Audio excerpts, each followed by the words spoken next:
तो हेलो दोस्तों, आज मैं आप लोग के लिए लेकर आ चुका हूँ F बराबर ma। इसमें बहुत सारे बच्चों को डाउट आता था, तो देखिए इसे समझने का प्रयास कीजिए।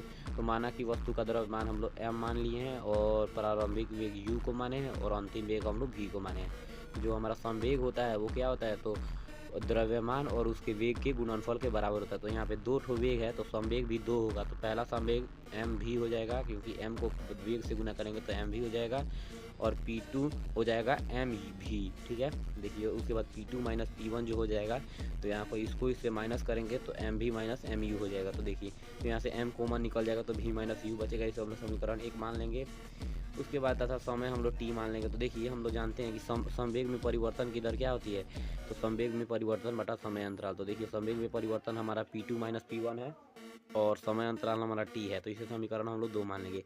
तो न्यूटन के द्वितीय गति नियम से जो बल है वो समानुपाती होता है संवेग में परिवर्तन की दर के। तो संवेग में परिवर्तन की दर ये है और बल और समानुपाती का साइन ये हम लोग देते हैं। उसके बाद देखिए F जो समानुपाती होती है m इंटू भी माइनस यू बटा टी। अब देखिए ये हम क्यों लिखे हैं, तो यहाँ पर समीकरण 1 से, क्योंकि P2 माइनस P1 बटा टी जो है, तो देखिए P2 माइनस P1 किसके बराबर है, m इंटू भी माइनस यू के, तो वो लिख दिए हैं और नीचे का हम लोग नहीं चेंज किए हैं, तो वैसे का वैसा ही है। तो अब नेक्स्ट पेज में हम देखते हैं, तो उसमें देखिए यहाँ पर हम लिख दिए हैं F जो समानुपाती होती हैं m और a की।